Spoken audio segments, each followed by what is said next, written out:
Hello there. This video will be dealing what is called the Great Commandment, or what Jesus says is the Great Commandment. Love God and love your neighbour.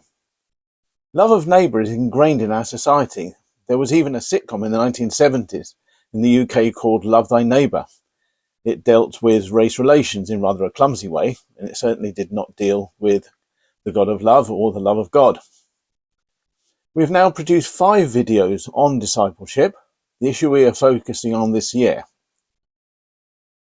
In the 4th session, we looked at the great invitation that Jesus makes in Matthew 11:25-30, when he says, "Come to me, all who are weary and are heavy laden, and I will give you rest." In the 5th session, we looked at what I've called the Great Confession, where Jesus asks the disciples, "Who do the people say the Son of Man is?" And the disciples reply, John the Baptist, or Elijah, or Jeremiah, or one of the prophets. When Jesus asks who they think he is, Peter replies, "You are the Christ, the Son of the living God." And then Jesus goes on to talk about himself as the suffering servant. So we saw that the disciples confessed Jesus as these 4 Christological titles: Son of Man, the Christ, Son of God, and the suffering servant. So now we have come to Matthew 22, verses 34-40, the Great Commandment. Once again, as we saw in Matthew 16, where Matthew places this story is important. The biblical context is important. Let's quickly run through chapters 21-23 and the significance of the placement of our passage in the context. So Matthew 21, 1-11, Jesus enters Jerusalem, cleanses the temple, and from there until the end of Matthew 23, we have a series of parables that Jesus tells about the religious leaders. The parable of the fig tree in chapter 21, 18-22, and demonstrates the unfruitfulness of Israel. The parable of the 2 sons in chapter 21, verses 28-32, demonstrates that the lowly will enter the kingdom of heaven before the religious leaders. The parable of the talents in chapter 21, 33-46. The banquet shows in chapter 22, 1-14, how the religious leaders reject God's rule. In this section, there are also dialogues that Jesus has with the religious leaders. They question Jesus' authority for overturning the tables in chapter 21. The Pharisees try to trap Jesus in becoming a usurper to Caesar in their question on taxation in chapter 22, 15-22. The Sadducees then try and trap Jesus about the question of marriage of the resurrection in chapter 22, 23-33. They get together to trap Jesus about the Great Commandment. This is our passage. And then Jesus questions them about the identity of the Messiah, chapter 22, 41-46. Then Jesus finally, re-establishes authority by warning against the hypocrisy of the leaders in chapter 23 and pronouncing woes on the religious leaders at the end of chapter 23. So to the Great Commandment. Well, the religious leaders asked Jesus, what is the greatest commandment? The Pharisees probably would have said the Sabbath law. The Sadducees may have referred to one of the commandments about sacrifices. But Jesus doesn't refer to any of these. In fact, he gives them one commandment in 2, or in 2 parts.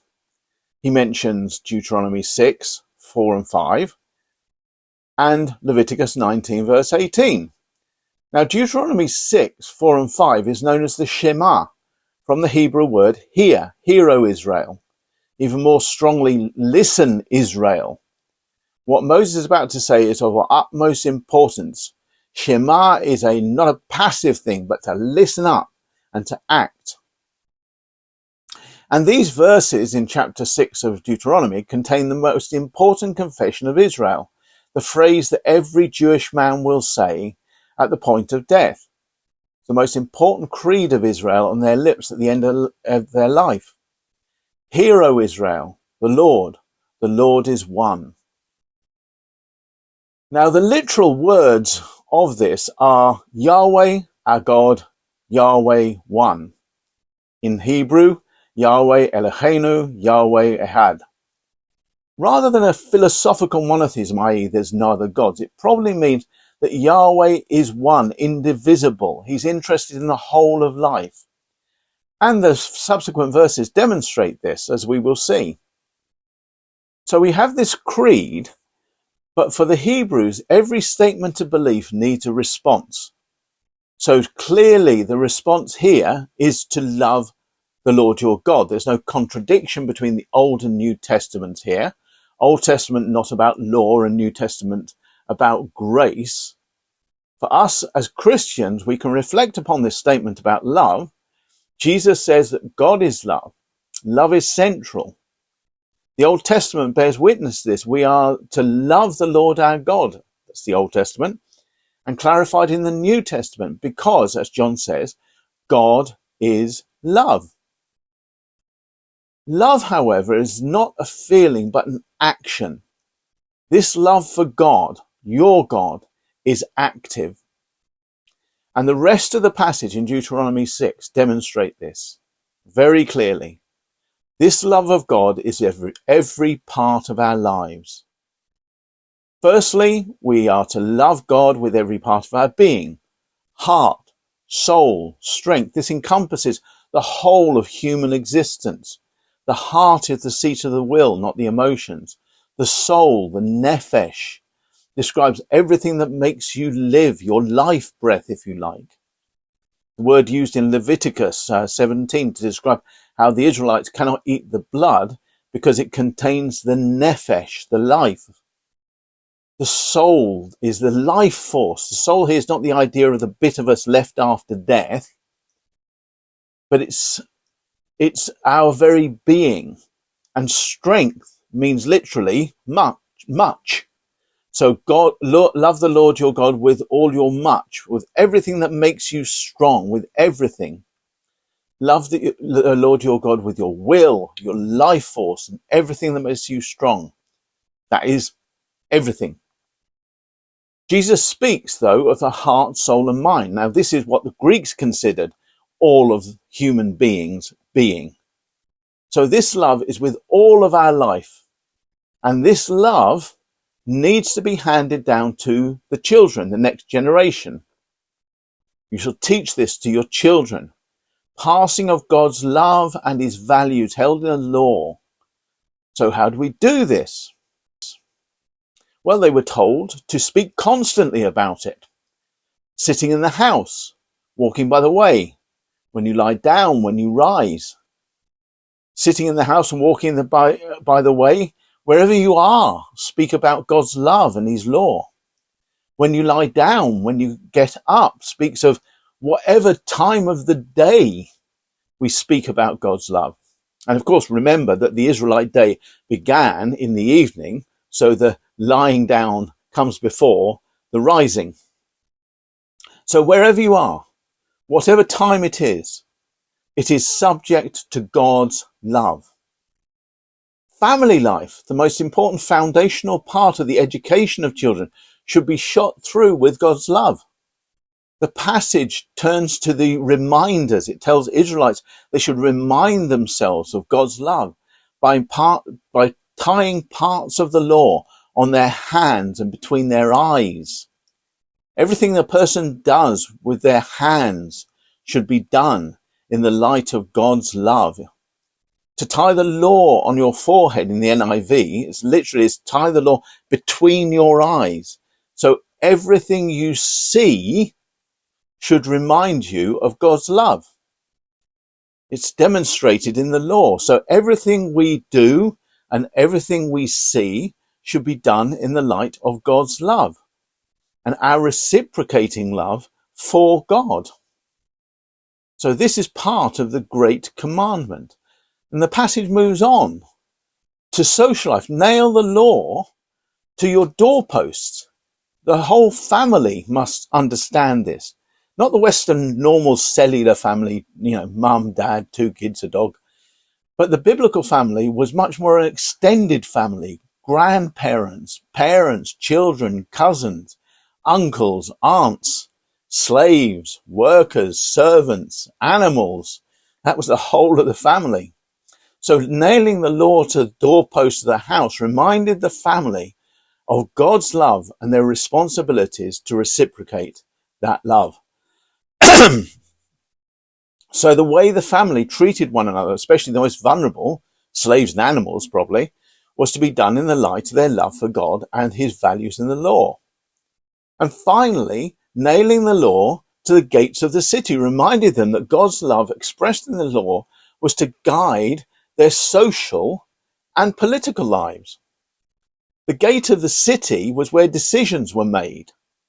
Elders of the community would decide for the whole of the city, sitting in the gateway of the city. This includes economic, political, legal, criminal proceedings. And the Greek word ekklesia was the name given to this group of people later. The word means called out from in Greek, to make decisions for the city. And it's the word that we translate church. Now that basically makes the church to be a social and political entity. So in conclusion, family life was the place where love for God was to be taught, reminded personally in the law, tied to their own bodies, reminded the wider social life on the doorpost of their house, and politically through the city gates, bearing the law of the Lord. The whole life was to express love to God. So discipleship and obeying the great commandment is not a course on how to be a Christian in a Christian life or religious way of life. It's a whole life dedicated to loving God in each part of our lives. So that's the first law. Jesus mentioned another law, the second law, not a secondary law. It's second in importance because not second in importance, sorry. It is like the first, Jesus says. The two commandments are intimately related. In fact, it seems to suggest that love for neighbor is an expression of of love for God. And love for God can only be worked out in the love of neighbor. So I'll say that again. It's important to grasp this because we often separate them in our minds, love for God and neighbor. Love for neighbor is an expression of love for God, and love for God can only be worked out in love of neighbor. So Leviticus 19, now in my Bible, in my version of the Bible, it's called various laws.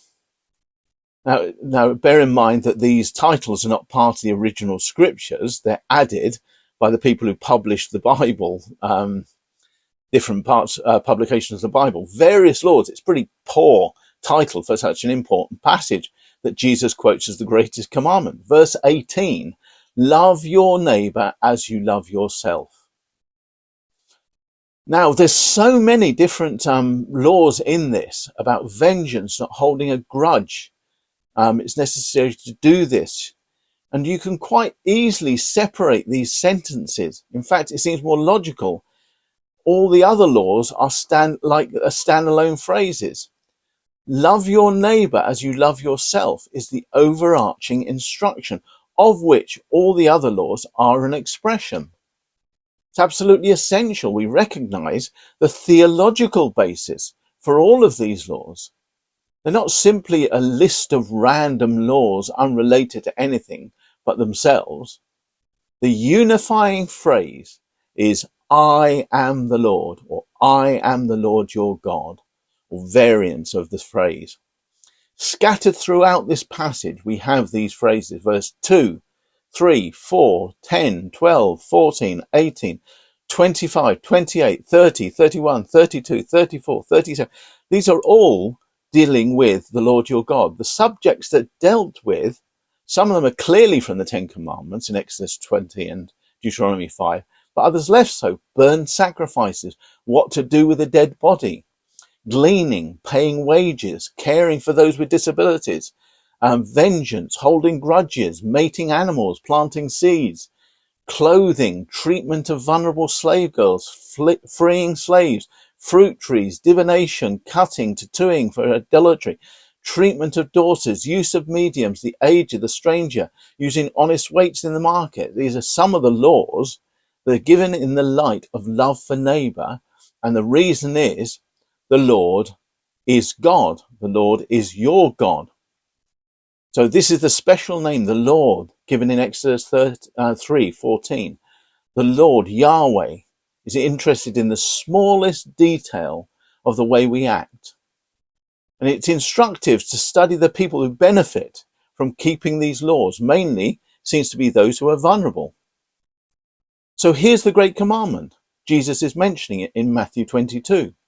It's all inclusive, includes personal, social, political life, includes all parts of human life, especially actions towards the vulnerable. This is the great commandment. Love the Lord your God and love your neighbour as you love yourself.